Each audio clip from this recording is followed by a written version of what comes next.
Sweet Ermengarde, or The Heart of a Country Girl, by Percy Simple aka H.P. Lovecraft.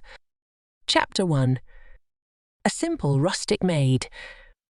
Ermengarde de Stubbs was the beauteous blonde daughter of Hiram Stubbs, a poor but honest farmer bootlegger of Hogton, Vermont. Her name was originally Ethel Ermengarde, but her father persuaded her to drop the praenomen after the passage of the 18th Amendment, averring that it made him thirsty by reminding him of ethyl alcohol. His own products contained mostly methyl or wood alcohol. Ermengarde confessed to 16 summers and branded as mendacious all reports to the effect that she was 30. She had large black eyes, a prominent Roman nose, light hair which was never dark at the roots, except when the local drugstore was short on supplies, and a beautiful but inexpensive complexion. She was about 5 foot 5 inches tall, weighed 115 pounds on her father's corn scales, also off them, and was adjudged most lovely by all the village swains who admired her father's farm and liked his liquid. Ermengarde's hand was sought in matrimony by 2 ardent lovers. Squire Hardman, who had a mortgage on the old home, was very rich and elderly. He was dark and cruelly handsome, and always rode horseback and carried a riding crop. Long had he sought the radiant Ermengarde, and now his ardour was fanned to fever heat by a secret known to him alone. For upon the humble acres of Farmer Stubbs he had discovered a vein of rich gold. "Aha!" said he, "I will win the maiden ere her parent knows of his unsuspected wealth, and join to my fortune a greater fortune still." And so he began to call twice a week instead of once as before. But alas for the sinister designs of a villain! Squire Hardman was not the only suitor for the fair one. Close by the village dwelt another, the handsome Jack Manley, whose curly yellow hair had won the sweet Ermengarde's affection when both were toddling youngsters at the village school. Jack had long been too bashful to declare his passion, but one day, while strolling along a shady lane by the old mill with Ermengarde, he had found courage to utter that which was within his heart. "O light of my life," said he, "my soul is so overburdened that I must speak. Ermengarde, my ideal," he pronounced it ideal. "Life has become an empty thing without you. Beloved of my spirit, behold a suppliant kneeling in the dust before thee. Raise me to an heaven of joy and say that you will some day be mine. It is true that I am poor, but have I not youth and strength to fight my way to fame?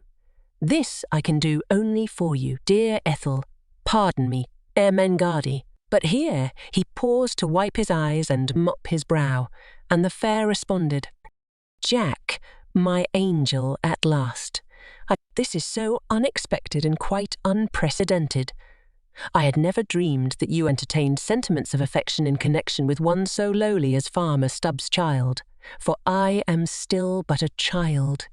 Such is your natural nobility that I had feared, thought, you would be blind to such slight charms as I possess, and that you would seek your fortune in the great city, the meeting and wedding one of those more comely damsels whose splendour we observe in fashion books.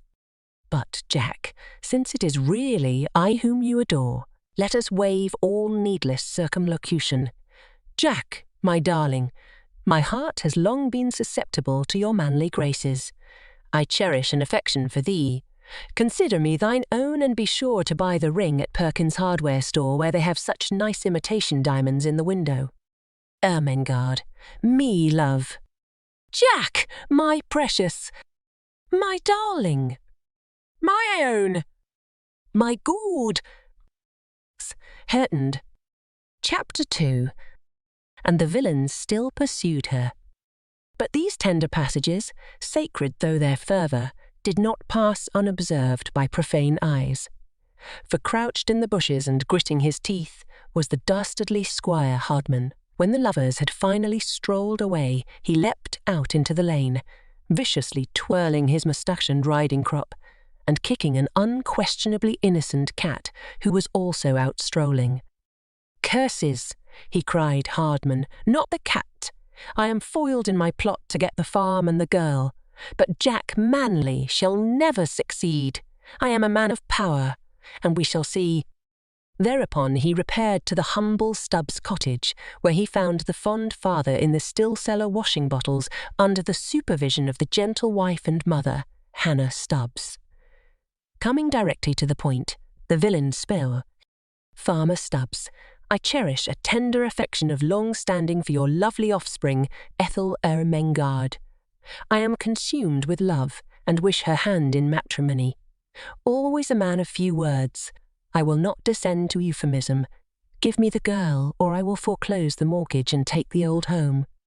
"But, sir," pleaded the distracted Stubbs, while his stricken spouse merely glowered, "I am sure the child's affections are elsewhere placed."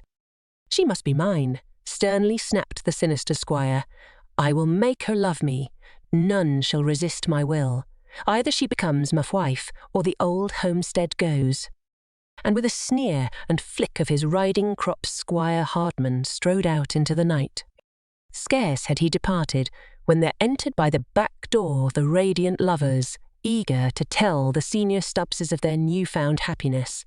Imagine the universal consternation which reigned when all was known. Tears flowed like white ale, till suddenly Jack remembered he was the hero and raised his head, declaiming in appropriately virile accents. "Never shall the fair Ermengarde be offered up to this beast as a sacrifice while I live. I shall protect her. She is mine, mine, mine, mine, and then some. Fear not, dear father and mother to be. I will defend you all." Not noun, although Jack was by no means out of sympathy with Stubbs's kind of farm produce, and I shall lead to the altar a beauteous Ermengarde, loveliest of her sex, to perdition with the cruel squire and his ill-gotten gold.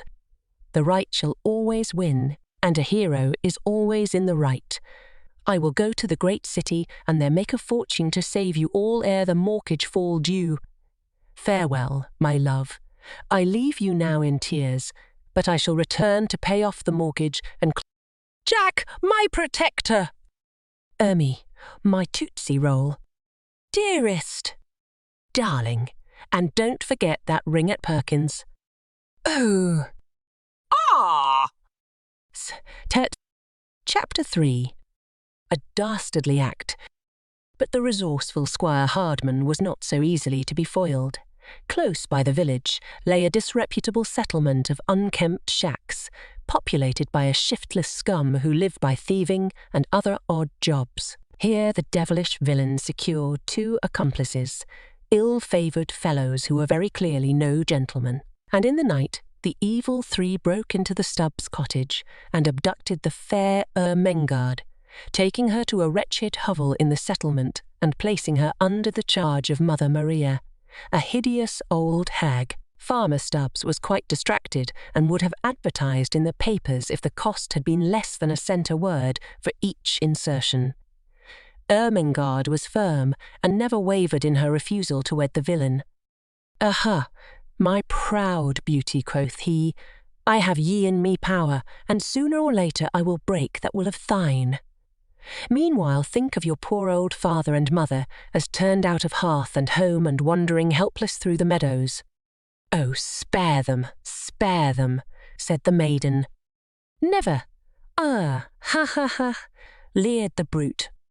And so the cruel days sped on, while all in ignorance young Jack Manly was seeking fame and fortune in the great city. Chapter 4.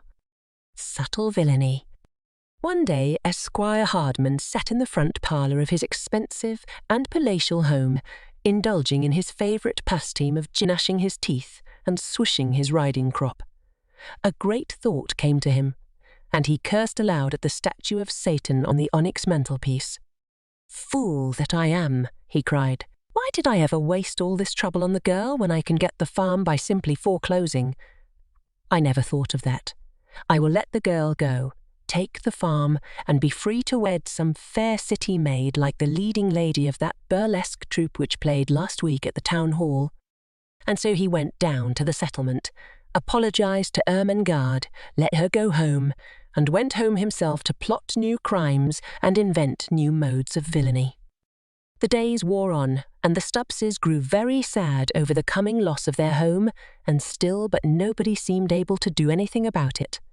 One day a party of hunters from the city chanced to stray over the old farm, and one of them found the gold. Hiding his discovery from his companions, he feigned rattlesnake bite and went to the Stubbs' cottage for aid of the usual kind.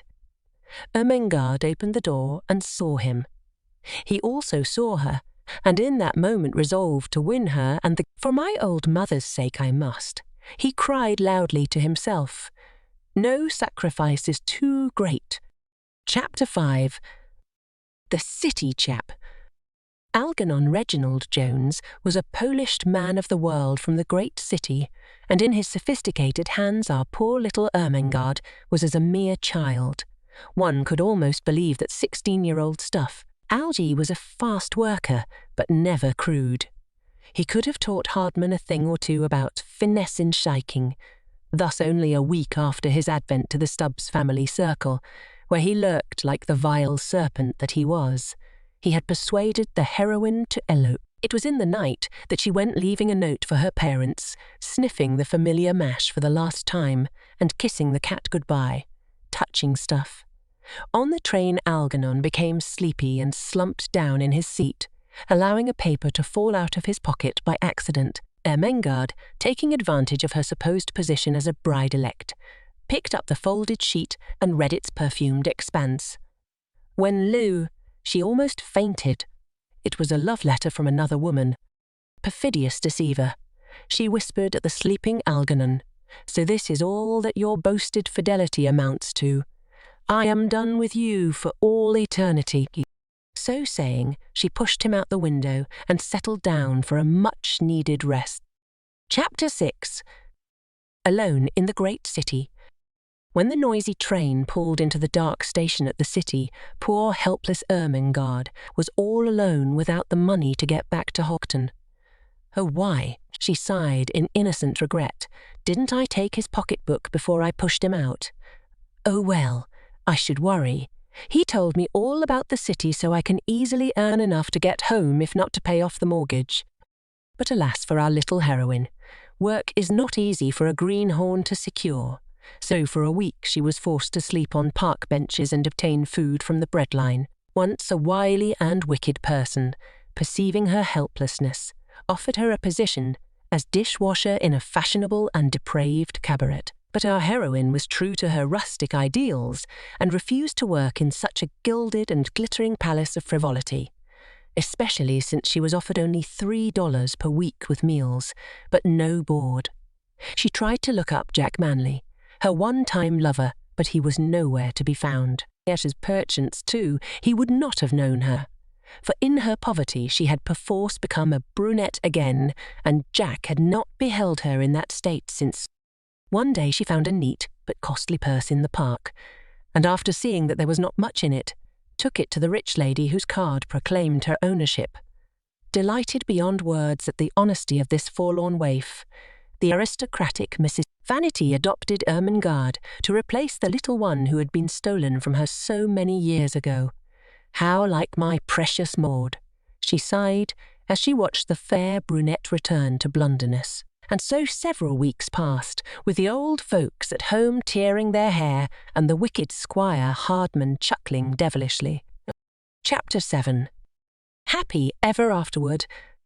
One day, the wealthy heirs Ermengarde S. Van Itty hired a new second assistant chauffeur. Struck by something familiar in his face, she looked again and gasped. Lo! It was none other than the perfidious Algernon Reginald Jones, whom she had pushed from a car window on that fateful day. He had survived. This much was almost immediately evident. Also, he had wed the other woman, who had run away with the milkman and all the money in the house. Now, wholly humbled, he asked forgiveness of our heroine and confided to her the whole tale of the gold on her father's farm. Moved beyond words, she raised his salary $1 a month and resolved to gratify at last that always unquenchable anxiety to relieve the worry of the old folk. So one bright day, Ermengarde motored back to Hogton and arrived at the farm just as Squire Hardman was foreclosing the mortgage and ordering the old folks out. "Stay, villain," she cried, flashing a colossal roll of bills. "You are foiled at last. Here is your money. Now go and never darken our humble door again." Then followed a joyous reunion, whilst the squire twisted his moustache and riding crop in bafflement and dismay. But hark! What is this? Footsteps sound on the old gravel walk, and who should appear but our hero, Jack Manley, worn and seedy, but radiant of face, seeking at once the downcast villain. He said, "Squire, lend me a 10-spot, will you? I have just come back from the city with my beauteous bride, the fair Bridget Goldstein, and need something to start things on the old farm." Then, turning to the Stubbses, he apologised for his inability to pay off the mortgage as agreed. "Don't mention it," said Ermengarde. "Prosperity has come to us, and I will consider it sufficient payment if you will forget forever the foolish fancies of our childhood." All this time Mrs. Van Itty had been sitting in the motor waiting for Ermengarde. But as she lazily eyed the sharp-faced Hannah Stubbs, a vague memory started from the back of her brain. Then it all came to her, and she shrieked accusingly at the agrestic matron. You, Hannah Smith, I know you now. 28 years ago, you were my baby Maud's nurse and stole her from the cradle.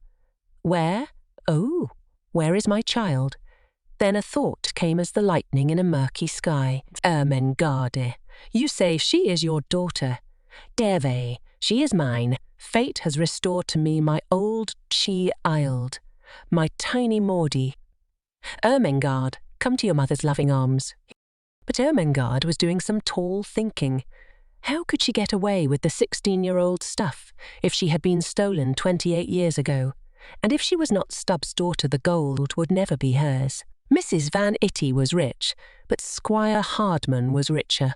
So, approaching the dejected villain, she inflicted upon him the last terrible punishment. "Squire, dear," she murmured, "I have reconsidered all. I love you and your naive strength. Marry me at once, or I will have you prosecuted for that kidnapping last year. Foreclose your mortgage and enjoy with me the gold your cleverness discovered. Come, dear." And the poor dub did.